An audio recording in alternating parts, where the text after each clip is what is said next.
Hey Travis, how are you doing today? I'm Mike Sladden, the owner and director of Camp Pathfinder. We're up in Algonquin Park, Ontario. Hi, Travis. I'm Woody, and I co-direct Camp Wanapate, which is up in Temagami, and it's a co-ed wilderness canoe tripping camp. Good morning, Travis. This is Fred Sprout with YMCA Camp Minojan. We're located on the edge of the Boundary Waters Canoe Area Wilderness and offer canoeing, backpacking, and rock climbing trips for teens. Good morning. My name's Ruth, and I'm the summer camp director with YMCA Camp Pinecrest. We're run by the YFGTA, and we're located in Muskoka. Right on. Well, thank you all for being here. I'm glad you're here to be part of this panel. It's a topic, as I've said to you, and I'm now saying to the people listening and watching, it's a topic that I feel I'm really connected to. I really love the idea of our topic today. Before we dive into that, though, I want to spend just a second and let the people who are listening and watching this on YouTube just get to know you folks just a little bit. So, Ruth, tell us a bit about Pinecrest and the range of what you folks offer. Yeah, Pinecrest, I guess we'll start that we do have a traditional summer camp model where we offer programs for 5 to 14-year-olds ranging from 3 days to 2 weeks. And then as campers age through those programs, their trip experience lengthens. And so everyone does a trip. It's part of, it's an inherent tool, a tool that we commit to at Pinecrest to use. And then as campers grow, we have our traditional program, but then we also have 2 leadership streams that we focus on. So one of those is what we call our traditional leadership. And those programs, you spend a good mix of time at camp and on trip, again, using trip as a major tool for us. And then finally, our adventure leadership stream. So adventure leadership programs start at 13 and go to 16, and those are trips from 2 weeks to 7 weeks in length. Again, as you age, we focus on age in that development stream. And then our trips are located all throughout Canada, mostly northern Ontario, Manitoba, and Quebec. And in the Northwest Territories and Nunavut, depending on the year. Right on. Mm-hmm. Thanks, Ruth. So, Fred, for Minojan, how would you describe the program, just quickly? Yeah, so we were founded in 1922. We're strictly a wilderness tripping camp. There's not really any sort of residential camp component. So campers come in and they prepare for their trip. Those can be as short as a 5-day session, 3 days on trail, and as long as 40 to 45 days on trail.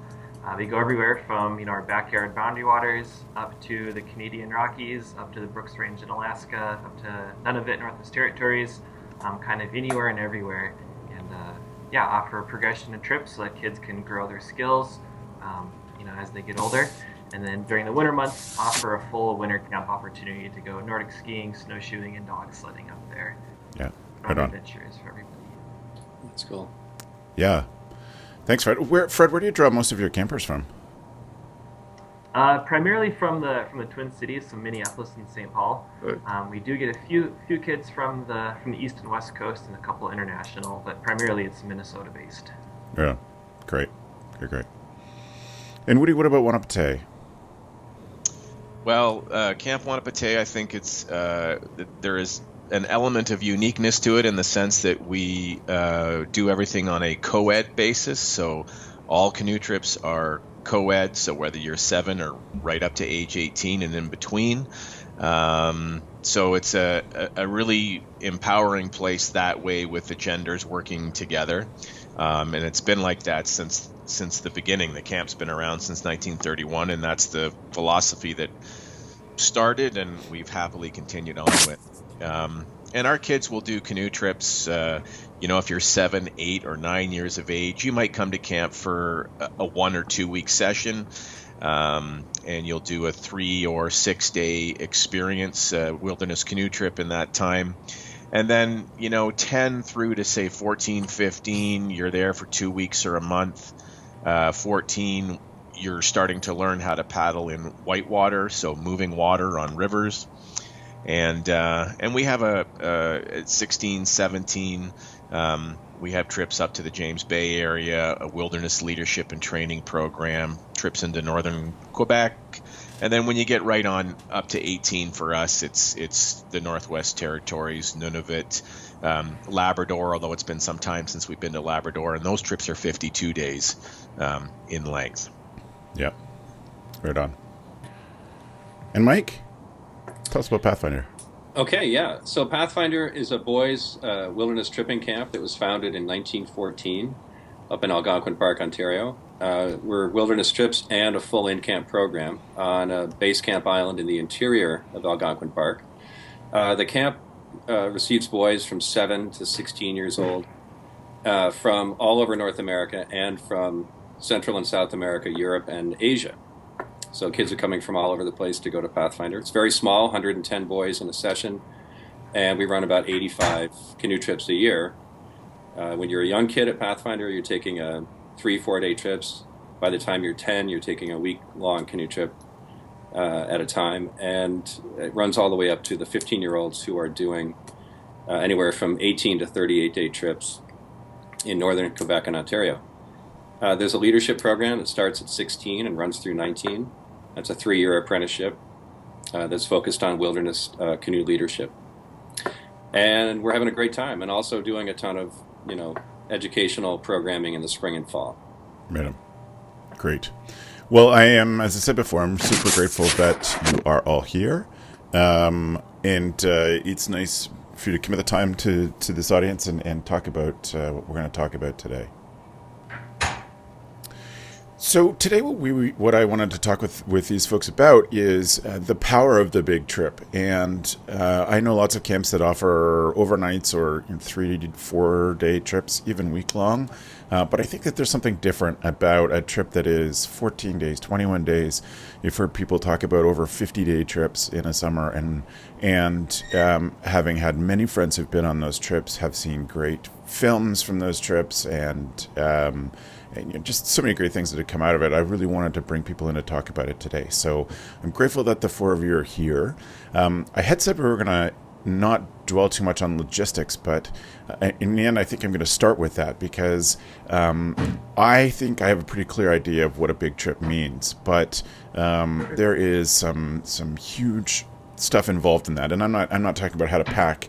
I don't want to talk about how to pack, but I want to think about how you define a big trip and how you look after things like food, water, all of those things along the way, and how you get all that organized in the beginning. So, Ruth, I'm going to start with you. At Pinecrest, how do you look after the logistics of pulling together some of these big trips? I think something that really helps us is the infrastructure that we have in place to support that. And so one is that we hire someone seasonally as our out tripping director, but that position is a 4 to 6 month contract depending on their availability. And then they also have an assistant director and staff. And so just in terms of those human resources of people who know our roots, who know the language, and who know the space that we have where we do all of the packing and planning out of. So that's part of it. Another one is over the years getting to know roots better, and so that we have relationships with local folks in those areas in terms of knowing evacuation points and knowing ways to support them, and then spending a lot of time in venues like this connecting with others so that we know best practices. We know the best way to communicate. We know the best way to pack, the best resources for dehydrated food, for example. Those kinds of things we're always learning and looking for more information on. Yeah. To right start, it's a huge question. Yeah. Fred, for you folks, what's the philosophy of pulling together a big trip? Yeah, I think I'd piggyback on Ruth. It's really important to have staff that are committed and devoted to making those trips happen logistically. So having a person whose full job is packing out food and ordering those quantities of food, having a full-time canoe master, a full-time equipment room manager during those summer months. But I think, perhaps more importantly is having just sort of our wealth from the community. So, having established routes and having, every guide to keep a journal, keep a diary of their trip, having those trip records, and people who have guided those trips in the past are such a wealth of knowledge, and having them available to talk about, what route was appropriate for their trip and why they chose that river, or why they chose to go to the Brooks Range versus any other area, and having just kind of those experiences from past groups to pull upon, I think is an amazing resource that we're really lucky to have. Yeah, right on. Mike, for you folks, what sort of budget's not even the right word. Like, what sort of gear do you folks focus on to go on these big trips? Well, for gear, we've come up with kind of a plan over the years. I mean, in the most practical sense, we're using a combination of either Royal X type expedition trip canoes on big northern rivers, or we're using wood canvas canoes because part of our prime directive is traditional travel, and wood canvas is 99% of our fleet. We're using 4 guides on a trip with 8 boys, so a 12-man trip. We're doing food drops. We're doing air service, train travel, remote trucking, all the trains, planes, and automobiles to make all that work. We're giving them the best possible food, communication gear. So budget-wise, it's the most expensive part of what Pathfinder does, and it is kind of a loss leader, as you can imagine, and maybe the other colleagues will say the same thing. It's not so much that the camp profits from the long tripping program so much as the staff development is there for future guides. The transformative life experience piece of it is there. And the pride of camp culture and ethos is there with the long tripping. Right. So we spend a ton of money on it to make sure it's done exactly right. We think we're, kind of a blue ribbon operation for those long trips.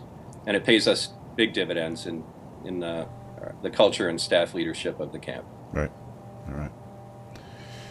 So that actually takes us in a great direction, and maybe Woody, you could lead us off with this. What do you see are the benefits to your camp for investing the human resources, the time, and the money in a program like this?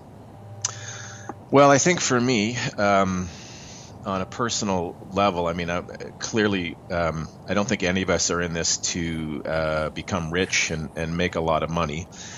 I mean, for us, it's about, producing folks that are, that go on to contribute to society in, I think, really great ways, making really strong people. So for us, I may be a little bit off a topic here, but I think the investment for us is about the resilience that we create in the kids that come through the programs, that go on to become staff members, that that are still transforming every time they return from a canoe trip, whether you're a kid or a staff member. And I think, the investment really comes down to that. I mean, we go with best practices and making sure that we've got all the best technology and gear that we can have and what's available. But it comes really down to making resilient people that can go on and be just great contributors to the world that we live in. And it sounds a bit cheesy, but gosh, when you peel it all back, that's what keeps me going, for sure. Yeah. Fred, how about you? I was thinking, what sort of changes do you see in staff? Not somebody about campers, but in staff, what sort of changes do you see, Fred, when they go on big trips? Yeah, I think for a lot of our staff, Minogen is a great starting point for a career in the outdoor industry. So for a lot of them, this is their kind of launching point to work for Outward Bound, to work for Knowles, to work for a number of wilderness therapy programs. And man, it's like you start putting down your trip resume, and people will ask, so you guided a 40-day canoe trip in the Arctic. Tell us about that, So just from that professional standpoint, it's a huge advantage. It's a huge opportunity for them. But I think what's really neat is they develop such a strong relationship with those campers, and they're able to share so much responsibility, really involve them into the decision-making process on a day-to-day basis, much more so than you can do on say a 5-day trip, where by the time the trip's over, you've just gotten to know and trust those younger campers. Yep. So it's an amazing opportunity to have a very different style of leadership. And I think that's just a great kind of professional development piece for them, and a pretty neat way to get to make some strong relationships. Yep. And Ruth, for you folks, other than the skills training, what sort of training do you give them to deal with? I can picture lots of issues. Putting aside first aid and map reading and rescue skills, what sort of training do you give them to deal with the issues that come up on this longer term, close-knit, physically close teamwork trip? It's a great question. I mentioned it before, the language we use is that we call this our leadership, a stream of our leadership program. And so we spend a lot of time talking about developmental stages. So knowing the difference between how a 13-year-old interacts with others and how a 16-year-old interacts with others. We talk a lot about leadership development and different leadership styles. And so that our trainers are in a position where they're able to facilitate that kind of learning and those kinds of conversations with our young people. That being said, we've also been putting a lot of emphasis into training on mental health over the past few years. And so we equip our staff with mindfulness tools and techniques, understanding different levels of mental health and where they need more support for us. And then a big part of that as well is our out tripping director, who's on what we call the bat phone, so the call-in phone all the time. They have an even additional level of training so that if they get a call, they know how to ask the right questions and to further support that team building. So there are a lot of the kind of foundational stuff about how to build a team and how to build individual leaders identifying those strengths. But then we, of course, also have to equip them for the challenges. And we don't know how each young person is going to respond to the challenges that we can't even predict that they might encounter on those trips. So, yeah. Great. Mm-hmm. Mike, what sort of training do your folks go through when they are... I mean, they've obviously grown up in the system, but what sort of stuff do you do to get them ready for changing roles and becoming a leader? Yeah, well, I guess on the superficial level, you've got certification and formal training, and we do outsource that, but simultaneously run it in-house. So for Pathfinder, for example, Orca moving water levels 1 and 2 training are a required part of the progression as a leader, and those are run by Pathfinder staff with professional paddling instructors, but we do it together as a team. It's sort of home court advantage, on the Madawaska and Gull rivers. And then you've got wilderness medical and emergency training, and of course we think WMA is top notch, and we've got every single person in leadership at the camp is first responder or EMT, and we do that all in-house with right at our base camp every single year, and the camp pays for it 100% to advance the staff's qualification. Same thing with life-saving, wilderness water safety, NLS, all those good things, and then swiftwater rescue certs for long trip leaders. So I would say that's the superficial stuff, though, Travis, right? Yeah, and then the substrata is years of progression of responsibility and duties as a second guide on a trip that may be 8 or 9 days in the park, and then you're moving up to, guiding on a James or Hudson Bay trip as a second or third guide in a party of 4, and gradually working your way up in age experience, so that when it comes time for you to lead that 38-day trip on the Severn River, you're totally ready for it, and both your decision-making and your confidence in your fellows and your base camp, all of that is predictable and repeatable. And that's just our culture. It's just to gradually work everybody. And I guess that's one important thing for us to mention, too, is that we think that everybody who's on the staff has an equal shot at leading these trips, and we don't want to end up with 2 or 3 people that are constantly doing the Hurricane or the Winnisk River. We want everyone to rotate through these roles. And they pay it forward, incredibly pay it forward at camp and in their own families and community. Yeah.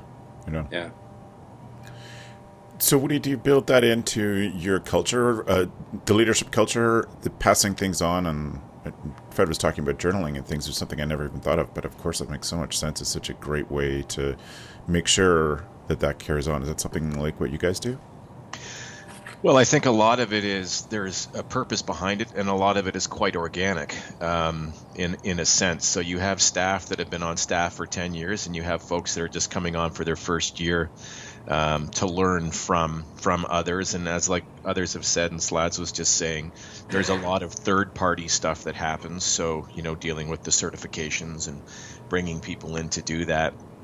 But I think a lot of the stuff, we give it direction for sure, and a lot of it is just that the sharing. So when you have a younger staff leading with a staff member that's been around before, there's a lot of collective knowledge that gets passed on.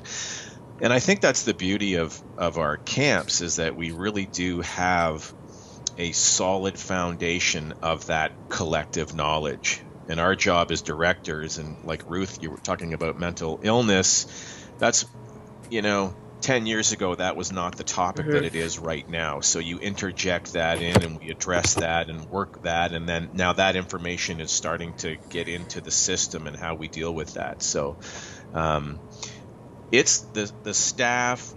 We have staff that, like I said, have been here for 10 years, and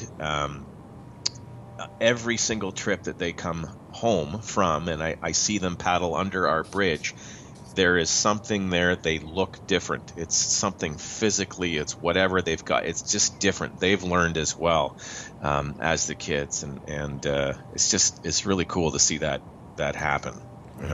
Right. Travis, if I could jump in, I know. Please.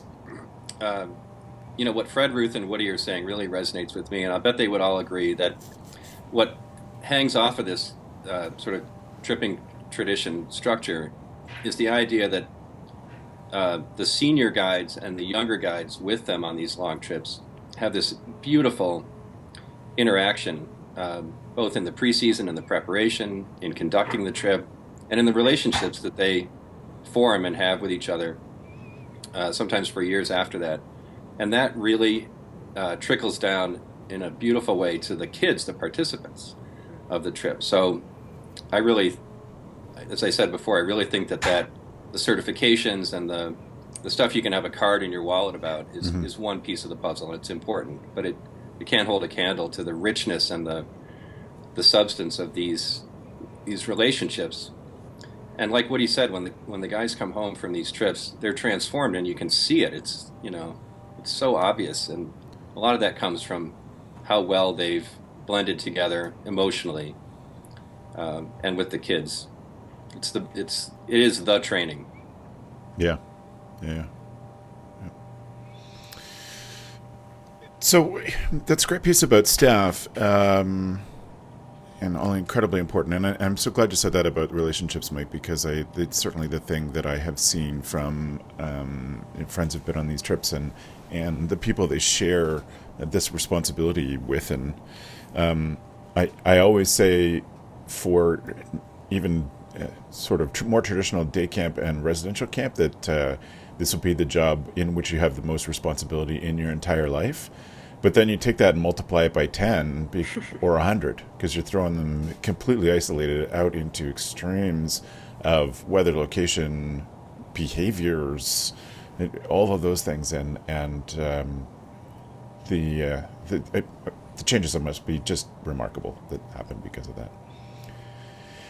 So let's move this a bit then, and speak about kids. What do kids get out of this experience, to your mind? I'll let you start again, Mike. What sort of thing do you see from your boys when they get out of it, when they come back? Well, for a lot of our guys, it's the culmination of a childhood career in tripping. A lot of these guys started with overnights on our home lake, and the next thing you know, they're out for 5 days, then it's 10 days.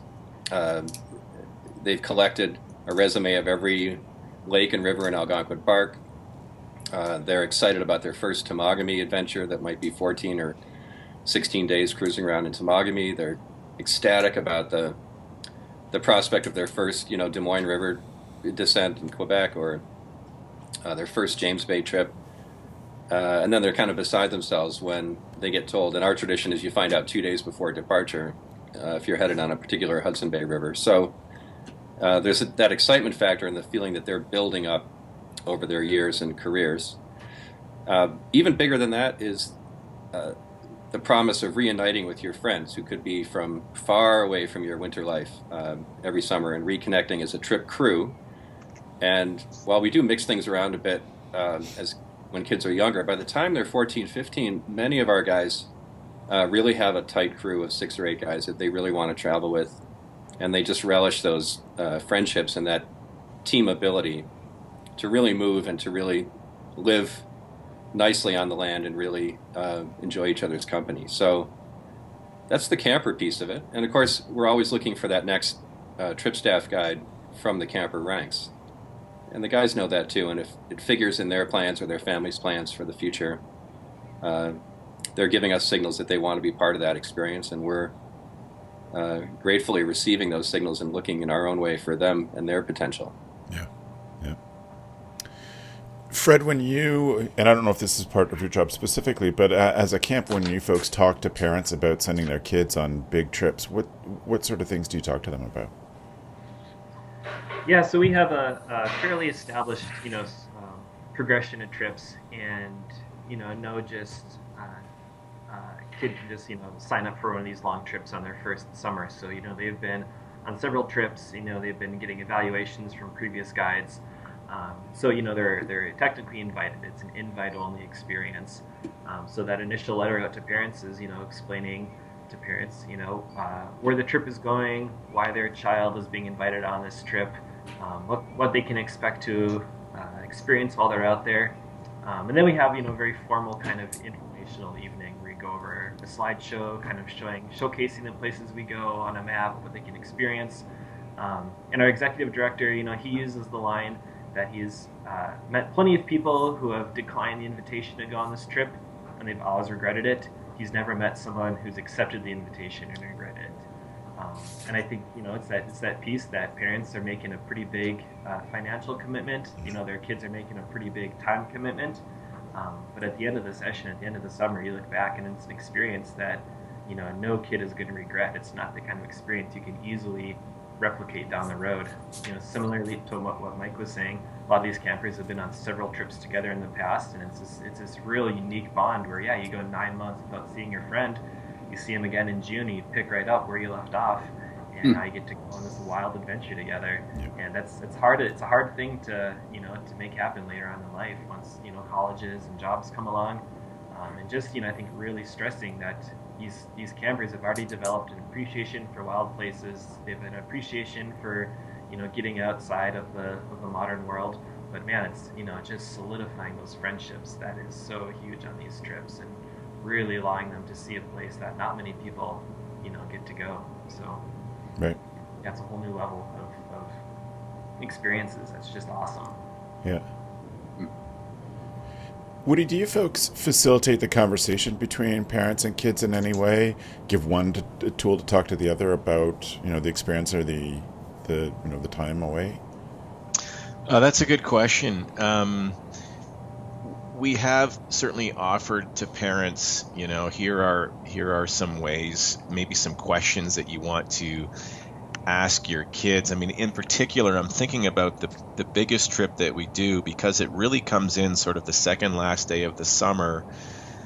They've flown back from, Inuvik, and they've been flying all night, and they slide into camp. They paddle under the bridge. There's 350 people going crazy. There's a big celebration welcoming them back, and the next day they're done and off to Frosh Week. Right. And there's just this you can just see it on their faces. This it's over.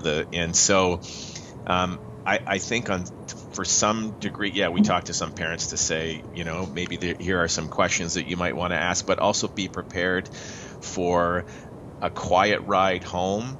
And this may be a conversation that happens at Thanksgiving once there's been some time to process what's just happened, because they're just in that transition, of going back to their real lives. And I always sort of, the kids always, when they come on to first year staff, we talk about what was really difficult, transitioning back. And it's always, when kids meet each other at Frosh Week, hey, what did you do for the summer?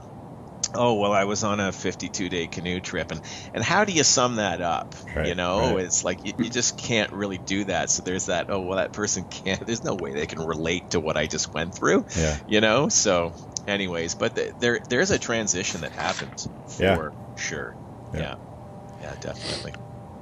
I certainly can picture the 17 or 18-year-old camper going back to school and just saying, you worked at McDonald's and partied with your friends, and I was on a 50-day canoe trip. It's just so far apart. Yeah. It's interesting what you said, Fred, about the regret and not having regret by going on the trip. And I saw that firsthand last year, where we had a camper decide a couple of months beforehand to not go. that camper did come back up to camp to welcome the big trip back because they decided to do another program, and it was emotionally overwhelming for them because they didn't go. Right. And really transformative experiences for sure. Yeah, we had speaking of when you mentioned Frosh Week there and kids going off to school, we had a trip on the Coppermine River a couple years ago that lost one of its packs into an eddy, and they went on in that fall at school. He met this girl, went to a wilderness camp up in Ontario. They started talking about rivers. He says, "Yeah, we were on the Coppermine. We lost one of our packs. Never saw it again." And she asked him, she said, "Was it a tan pack with the blue bear barrel?" And he goes, "It was." And lo and behold, their group had lost a canoe, went into the same eddy, and he was able to get all of his stuff back. So That's awesome. One of those small world moments where not many people go to these places. No. Yeah. People who do, you kind of run into them. And, Yeah. Totally. Yeah. So I don't know if that was one of your respected camps, but It's awesome. I'm wondering. I was on the Coppermine 2 summers ago. So were we, actually. Yeah. Ah, hilarious. That's awesome. We just had a French guy who was soloing on the Mistassabee River, found one of our small day packs from a yard sale wipeout our guys had, and it was like 2 months later, and he shipped it back with good wishes. And that guy got all kinds of hoodies and hats from Pathfinder, I can tell you that. Yeah. yeah. One thing I have to say is, you mentioned Frosh Week. In the States, I don't know about in Canada so much. We find that a lot of our guys who have been leading longer trips end up leading freshman orientation, Right. wilderness experiences, and they get to thread together really rich and nice fabrics of relationship at their university, in part because of their wilderness travel background, and they get a leg up on career starts. We had tons of guys who were lawyers and stockbrokers and doctors and whatnot, but a big cadre of our guys end up in professions that are related to field work or the outdoor industry, and sometimes that jump starts as you make the transition from long trip leader into university leader. Yeah. What's neat, Travis, if I can say that, I was mentioning resilience with the kids, which then, they go on to be staff members, and that resilience continues. And there's nothing like writing a reference letter for somebody when you're referencing these experiences. They're applying to med school, whatever they're getting into. These are real life experiences. It's what a community is like, in the real world. It's a microcosm of that, and these folks, they really go off to do some pretty neat things. Yep. Well, and this would be an open question for any of you. How do you teach your staff, and even the campers who've been on these kind of trips, how do you teach them to talk about this how to relate this to people who have no concept in resumes or anything like that? It's interesting that you ask how we teach them, because I would say that my trainers who have taught me how to do that. Right. Like what everyone's saying, our trainers, not all of them come from Pinecrest, but they all come from experiences of being on trips and making those transitions. And I've seen our trainers really step into that responsibility of coming alongside their participants after the programs have finished, through social media, or I doubt anyone uses snail mail anymore, but keeping connected with them and helping them, guiding them through those progressions. And I think that for me, it's been a long time since I've led a trip of that length, and being able to pass that responsibility on to folks who know it so much better, and who, even if they're leading a trip, they're still doing that same transition when they come back. Yeah. Yeah, giving it to them. Right. Yeah, I think, I think a lot of them, because we're empowering them to do a longer canoe trip, so therefore the support structure back at camp of a section head or a head counselor and all of the support, it's very different on an extended canoe trip, because you have to really, really think for yourself. Not that the counselors don't think for themselves in the other environment, because they do, but it's different. So they're living what it's like to make those difficult decisions and how to guide their group. So I think they see very readily how those skills transfer to life, how they're transferable. Yeah. And I think for a lot of them, it's actually quite easy to talk about. Mm-hmm. Yeah, I met a guy not that long ago, an executive with Walmart. I bumped into him and talked, what do you do? This is what I do for Walmart. My wife and I, we run a children's summer camp, and he went on to tell me about his beloved summer camp, but how he still uses stuff that he learned in his executive role. He was going off to Harvard to do a business course, and I mean he's living in a different world than I am, but the skills that our camps have provided, he's bringing that forward. That's pretty cool. Yeah, for sure. One of the biggest skill sets in that regard that we've seen is the sort of addictive satisfaction that groups of trippers get out of accomplishing together what would be impossible on your own. That's a habit-forming feeling of success, empowerment, satisfaction, pleasure, and it transfers, right? It transfers into every aspect of life. And when you get that feeling and want it again, then all of a sudden you're leading and joining teams of people that are doing very positive things. Could be for salary and a living, or it could be making the community or the family, even better. And so while that's hard for them to talk about in the days and weeks after a trip, I think it finally comes to the surface in their consciousness. Yeah. Mm-hmm. Yeah. You know what I love too, Travis, about a long canoe trip? You're just that much longer removed from electronics. You're unplugged. Yeah. And that parents are seeing a lot of value in that. And I'm a parent of young children, and my 11-year-old spends more time with electronics than I'm always happy about. So it's great to see them get unplugged for long periods of time. Yeah. Mm-hmm. And kind of jumping on what Slads was saying about addictive things, like that's a whole other element where they're taken away from it and they come back from trip and realize I don't need that, or I don't want it like I used to before. Yeah, we see that a lot. Yeah. I can have a conversation with somebody in front of me. I can actually talk to that person. It's okay. You don't have to do it through a screen. All right. Fred, what do you guys do in terms of reintegration? So not necessarily integration back into the camp facility, but reintegration back into the rest of life, the mundane life, as my co-director always called it.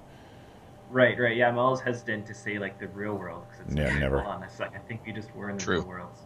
Yeah. True. Yep. Yeah. So I think I'm guessing all of our camps are pretty great in this way, in that we're isolated and it's kind of that slow reintegration where you come back to camp and you see your friends and family and you have kind of that first opportunity to talk about it a little bit. I think what's a great thing is, being that we primarily draw from the Twin Cities and a lot of our staff as well as campers come from the Minneapolis-St. Paul area, it'll be maybe that holiday Christmas break, the groups can get back together and hang out again. We do a number of events outside of the camp season that kind of create these opportunities for those groups to come back together, hang out, meet up. Maybe it's as informal as getting coffee, or maybe it's one of our organized events, but kind of allow them to like touch base and kind of have that physical contact again, and check in with each other and how's everybody doing. Like, oh man, college has been crazy. It's like I just keep thinking about our trip and like how it's been for you. You're doing this new job. So being very intentional about creating those opportunities to maintain those friendships. After the trip, after they left camp. And I can't stress enough, the importance of, like you mentioned earlier, kind of warning parents, or kind of giving them a heads up, like don't expect to hear all of like the stories right off the bat. There's going to be stories seeping out for months and years to come. Don't expect them all to be right away, right off the bat. So, right. Yeah. Yeah, that's funny. I often talk about my experience in high school where just going away to camp for 2 months and having those long-term friends who were not camp people who eventually just call a halt and like in October one day just say, I just need 7 days off of camp stories. 7 days. And then I'm willing to listen to your camp stories all over again. But please just give me 1 week without camp stories. And I imagine it's just so much more when you have this intense relationship with the land, with the trip, with the people that you're out there with.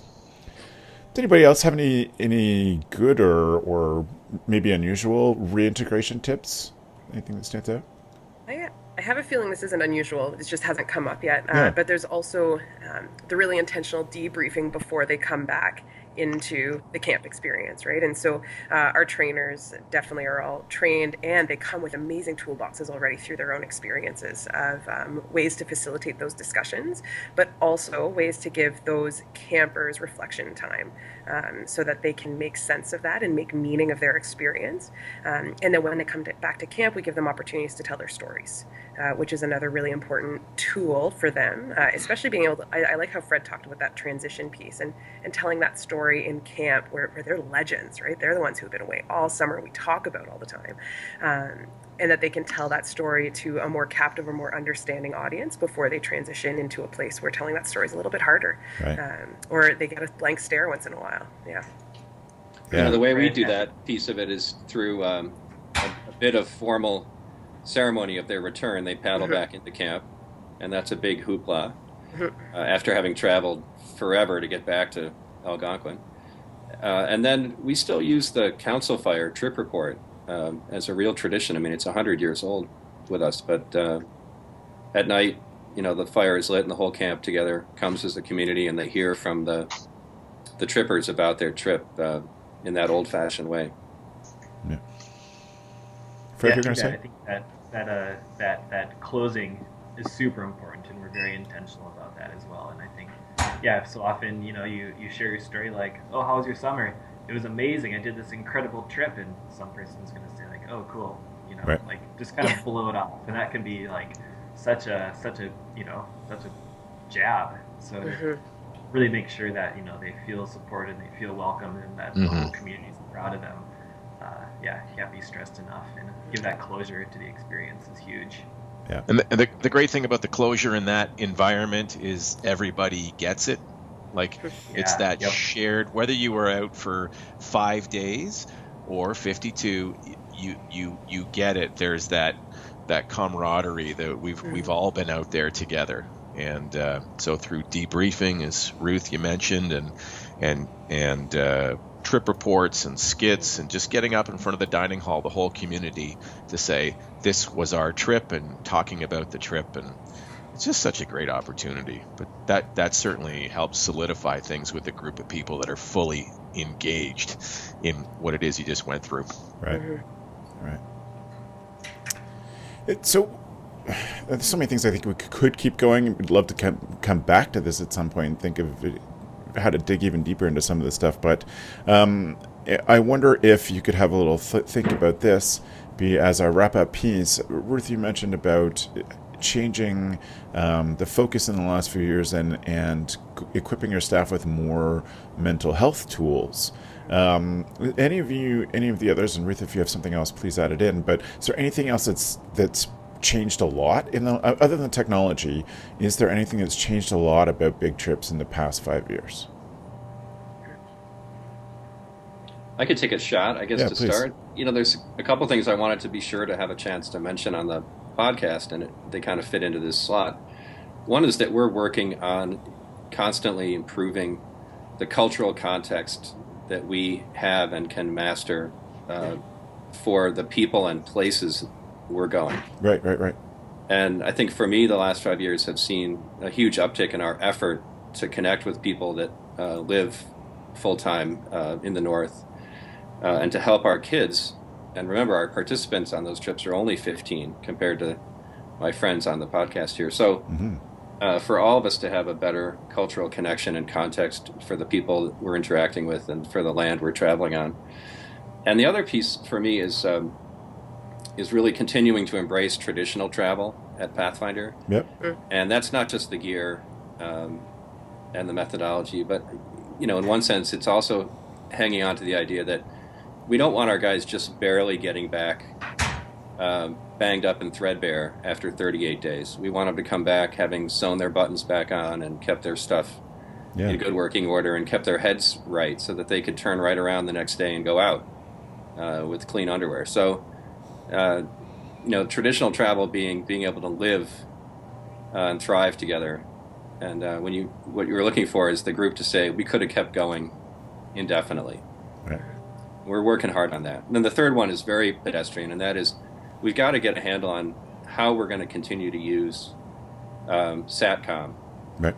on our trips so that we don't spoil Totally. the culture and we don't disempower the guides. So that's constantly evolving for us, a sense of what that's all about. That would be a podcast in and of itself. Yeah. That's funny. Yeah, you mentioned that, Slads. That's exactly what I was thinking with the advent and the ease to which we have communication. So there's certainly a plus side to that. But we still need to create thinkers, leaders who can make decisions and think for themselves and not immediately turn to, oh my gosh, I have to call camp because it's the only thing I know to do, So I would say that's become more of a challenge. And Ruth, the mental health, I even find the mental health with staff too, right? Absolutely. I mean, it's campers and staff so. I dare say over the last few years we have become far more supportive that way in a much broader scope than we were at one time. Yeah. Yeah, I think we've been looking at these trips more and more, and all of our trips on the whole, but especially these ones, is wanting to really make sure that these spaces that we're going are obviously physical spaces that we know well and feel comfortable sending trips, but more importantly that our trips themselves are emotionally safe. And if there is a kid who's really dealing with some issues at home, that we're using this experience as a place where they can talk about what they're going through and talk about what kind of problems they're facing or what their fears are and what their strengths are, and really use these trips as a tool to allow these kids to grow and transform and get as much out of the physical experience as the emotional experience. Really training our staff to be intentional about what that looks like in terms of group forming and day-to-day routines, and giving them as much, allowing them to take as much away from these trips as possible in as many different ways as possible. I'm going to go on a tangent a bit on that one, and go more towards the communication piece again, and recognize that over the past few years, parents have more, every year they get more access to those horror stories of the one or two things that went wrong on a trip somewhere, and it's made it a lot harder for us for parents to understand why we don't communicate with our trips every day, or why they don't check in. And we do that in other ways, but that parents are asking for the sat phone numbers so they can call their kids and check in with them. And parents, luckily not as much within our community, because like what everyone's been saying, right, we've built up an understanding of this tradition of long-term canoe tripping or tripping in general, but that's a really hard thing for a lot of families to buy into, the culture change and the stories that they hear, and helping them to understand the value associated with that risk. Mm-hmm. Yeah. Cool. Well, so Mike, you had some good stuff you wanted to cover. Does anybody else have stuff that they wanted to make sure was said in this discussion? I think just if one last thing for me, and I know resilience keeps coming up. I think if you're on a 5-day canoe trip and you're experiencing a lot of rain and discomfort, I think that the end is quite close. You're close to those comfort creatures again, back at camp or back at home, wherever. And those trips absolutely have value. I mean, those are building blocks to where we go. And in the end, though, the long trips, if it's day 7 through 14 of tough bugs and conditions and portages, and boy, it's really uncomfortable. It just has a different way of testing your mettle. And so the resilience is at a different level when you're experiencing a long canoe trip. You're further from your creature comforts, and maybe you're having to push yourself a little bit more out of your comfort zone. And I think that's when participants get a real taste of the possibilities of what they can do, right? Which is more so in a longer experience than a shorter one. Right. Right on. Yeah, our caveat with that is trying to figure out ways to make sure that the participants who go, campers and guides, are really ready to go Yeah. on a Yep. trip like that. And for us, we have the advantage of, sort of a lot of career kids who are coming year after year and building themselves up for it, and staff who incrementally get more and more qualified to lead. Uh, Less of a challenge for us, but I'm sure a huge challenge for other camps is putting first year campers on long trips, because that's who's coming and wanting the experience, or second year campers, or and finding ways to help them be ready to the extent you can. It's got to be a big challenge, but such a worthwhile one to grapple with before you throw them out into that metal testing scenario that Woody's talking about. Yeah. Yeah. Well, listen, folks, I am so grateful for this discussion and for you being a part of this. Thank you very much. At the end of the show, for those of you watching or listening, we'll give you a chance to find out how to connect with these people if you have follow-up questions or something they said really stuck out to you. But if you're a long-term listener, you'll know that we're always grateful for people who give us feedback on the show. So if you want to let us know about this show in particular or any of the other shows, please go to camphacker.tv/iTunes, and you can leave us your feelings. An honest review would be great. We really appreciate that. That helps us get more people listening, and certainly it gives us the opportunity to have this platform, to have these long, good discussions about camp. So we're grateful for that. So then I think it's time for us to start to wrap things up. What I'd like to do is move us on to our tool of the week. For those of you who are joining because you love the power of big trips and are listening to your first CampHacker podcast, the tool of the week is something we ask the panelists to bring that, in its simplest form, helps them be a better camp leader, a better camp director. And they go back to past shows, you'll see the tool of the weeks have been broad in spectrum and deep in purpose. So we're looking forward to hearing from these panelists today what their tool of the week is. We have some that are really specifically trip-oriented, which I'm super excited about. So, Woody, I'm going to start off with you. What's your tool of the week for the show? We do halfway through the summer. It's called the Safety Review, and it's an opportunity for all of our staff to connect with, in our case, it's some board members that have been tasked with the job of connecting with each staff member one-on-one, how their summer is going, what policies are working, what changes do we need to make, how's our equipment, how are you doing emotionally, all kinds of chances to connect. It's really an opportunity for us to see how we're doing partway through. And it's not with myself or JJ, the two directors, so it's an opportunity for staff to say things if they need to say in an environment that they feel like they can say it, and or simple things may come out like, the way we've been packing for these trips doesn't really work. Let's modify this. And there's nothing like input from folks that are right in the field. Yeah. And so that's our in a nutshell, a safety review partway through the summer. Right. And Woody, is that formalized in any way? Like, does a board member come in with a clipboard and a piece of paper that's been created ahead of time, or is it less? Absolutely. Oh, yeah. There are a list of questions, and of course, then there's room for dialogue to expand. But there is a structure that's been agreed upon beforehand, and that's what we'll go in with. Yeah. Great. Yeah. And the staff, they wait for it. Yep. They love it. Yep. It's now part of the culture. Yeah. Well, yeah. Any staff member who would appreciate the chance to be heard and look forward to a chance to share some things they've learned. Good. Thank you for starting off with a very strong tool. Fred, you had a couple of great ideas to help people planning this kind of trip. Yeah, I heard about this really, really great mapping website called caltopo.com a couple years ago. It's got, I will say it's a little more biased towards the United States and Canada in terms of some of the available maps. Right. But that being said, I've been able to, get a call in from a trip in Manitoba saying they see smoke, and I pull up their location on this map, and it looks like, yep, I had more up-to-date fire information than the incident commander did.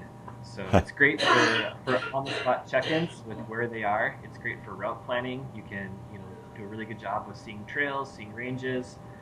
Just an amazing amount of information is on this website. So for planning new routes, looking at where groups currently are in relation to where they should be, yeah, it's just an all-around. It's my go-to map tool these days. Cool. And is it a subscription service? The basic one is totally free, and it's sufficient. Yeah. You can pay for like an upgraded pro version, Right. but yeah, the basic one is great. Cool. Yeah. That's great. Thank you so much. Mike, I'm looking forward to hearing yours. You had some cool ideas, I think. Well, we talked a little bit about number one. That's Yeah. our Council Fire Trip Reports tradition, which I think is a great tool for us. And it includes the warm welcome back to camp for the trippers and a ceremonial and sort of stylized way for them to bask in the recognition, to feel that initial reflection, and to inspire those younger campers and staff. And I might mention that, the younger people and the shorter trips are included in those Council Fire ceremonies, so that long trip, medium trip, short trip all blend together in kind of mutual admiration and respect and excitement. So that's cool. I think that's a good tool, is to go back to that one of those woodcraft roots Right. in camping. The other piece that I think is a great tool, and we're evolving ours, is to have some sort of evac fast kit on your trip, your long trip.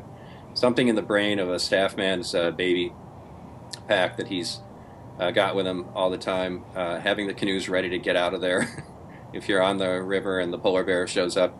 If something happens and forces you to abandon a good portion of your outfit or leave your campsite, you've got the basics that you need, including your comm devices, in one place, ready to bug out. And so we're thinking about that more, and trying to come up with a system that makes that a reliable default. Yep. And it's a shame that we have to think about these kinds of things, but it's well worth it. Yeah. So what other stuff would be included in that kit, Mike? It's stuff like no-brainer fire-making supplies, so that rather than having to be crafty when you're under duress, you've got quick fire at the ready, having your SATCOM there, having some backup power gizmo if you need it, having some things like just space blankets and extra set of bear bangers and flares, a little bit of backup first aid, a little bit of just small energy food source stuff, just a little kit, so that no matter what's happening, you've got those fundamentals, and you can talk to camp and assistance. You can have a little bit of shelter and warmth. You can have a little bit of sustenance, Yeah. and you can sort out your problems and push ahead. Right. Because it's a lot easier to think when you're a little bit warmer, have a little bit in your belly. And the kids get a lot of psychological sustenance out of having the guides be able to reset and help them and then move ahead. Right. Yeah. So we haven't had to use it, but someday. Cool. Yeah. And you're ready when it is someday. Yep. That's awesome. Good. Thank you. Ruth, what did you bring us for your tool? My tool has nothing to do with these tripping things directly. I have fallen in love with the Passion Planner this year, and it's something that I was always really skeptical about until a friend started using it. And what I like about it, and what I've learned a lot as a camp director through it, I'm touching it right now, is that it has taught me how to goal set in a really different way, and it's taught me how to prioritize and to link those two things together. And so I am really good at keeping a really long list of things to do and then just eeny, meeny, miny, mowing every time I finish one. And instead I've learned to prioritize and plan and manage my time a lot better through it. So it's been a huge tool for me in being more efficient as a director. Right. And it's a physical something that you bought? Yeah, so it was started by Kickstarter, so you can either buy it or you can download their whole document for free and then use it as you do. So I know different people interact with it differently, but there's some good tips. Right on. Well, 'tis the season for planners, because that's my pick as well. This mine just came was just shipped in. It's called the Productivity Planner. I assume that you can read that. Swishy. It's backwards. I'll put the links. The same for everything that we've talked about that we can point a link to. So Fred's and Ruth's and mine. You'll see that in the notes. So if you go to camphacker.tv/podcast, look for this, which is episode 87. You'll see the links to these things. And so Productivity Planner was also a Kickstarter that I supported. A lot of the same ideas, good stuff for prioritizing. They also sent out a PDF to backers, and I modified that and put it inside GoCamp Pro for people to print off for our members. And just nice to get the physical product in my hand. I don't know what it is about nice paper and well-organized thing that's kind of inspiring. You feel like you could not take on more, but have more control over things. And I really have been using this model. More taking stuff on. No. Yeah. No. Yeah. I really have been using this model from the Productivity Planner now for 2 months and have found it makes things feel a little more in control. So I would check it out. You can get a 6-month book for $25, which is kind of expensive in my mind.